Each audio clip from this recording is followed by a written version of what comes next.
I want you guys to make a lot of money. I want you to make more money than I have or ever made. Whatever I have to do for you to succeed. Story time or training time? How about story training time? Real fast. Tell you a story.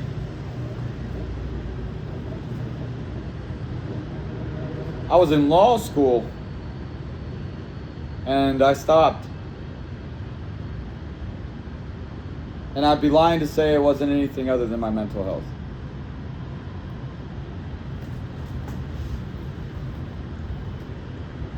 COVID hit and I went from a law school on the beach to a laptop, virtual. They closed the campus.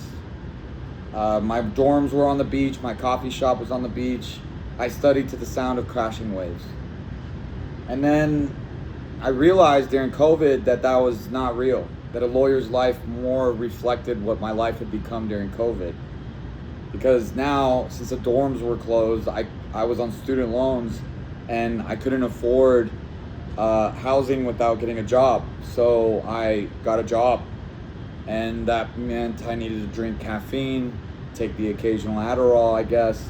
And now I'm on a laptop on Adderall or caffeine. No waves, no coffee shop, no beach. And I realized this is a lawyer's life, or it could be. And I wasn't ready for that at all. I was only ready for health, mental health, and money. That's what I wanted. That's what I thought being a lawyer would give me. But then I saw something, a news story that said that people staying home instead of going out with COVID, their electric bills were going up and people's incomes were going down and people were actually losing their houses. You probably still find these articles. People were actually losing their houses because their electric bill was too high during COVID.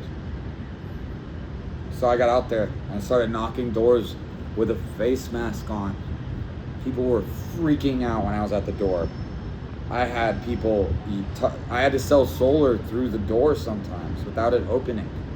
People would be screaming their social security number at me through the door. I'm not kidding. I did that once.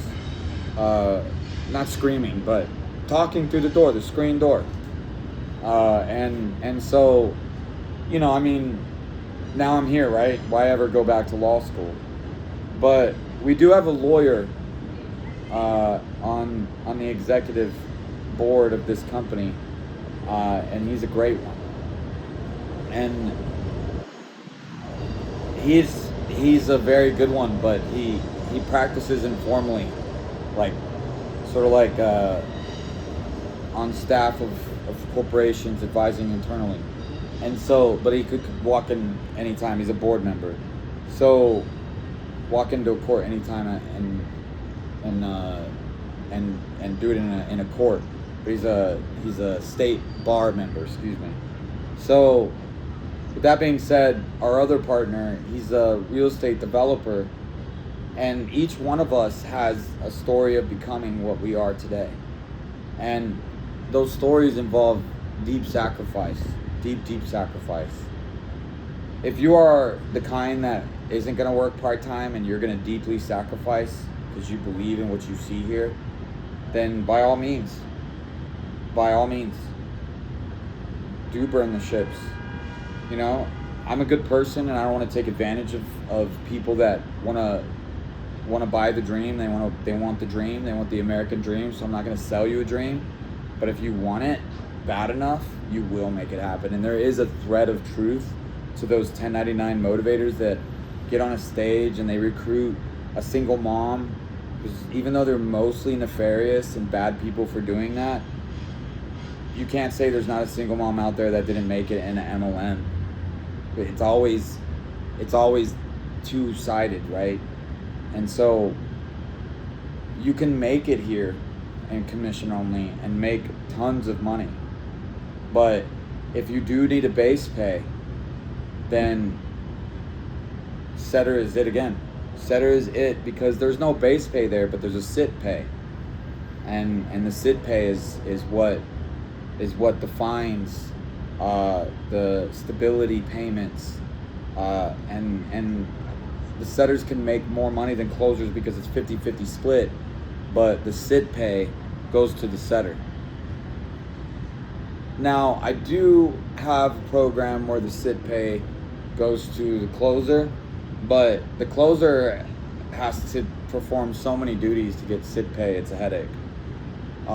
Closers are used to getting sit pay if they arrive at an appointment and then text their manager, no one's home. Or excuse me, I'm sitting, I'm in the house, that's it. With me, I require GPS. If you don't have Apple, I require it on WhatsApp. I require a photo of the intersection with a timestamp, and then I require a proposal. I require all appointments, no shows and sits to have notes around why you think it might be a no-show, notes on what you see at the house, notes on the characteristics of the house, and then I want to see notes. If there's no notes, then your sit pay as a closer gets eliminated. Your sit pay as a setter is always guaranteed. Just follow those requisites and it's always guaranteed. You can't unearn setter sit pay, but you can unearn closer sit pay. So pay close attention to the offer letter, pay close attention to the education course, and you will get my number after you pass the quiz.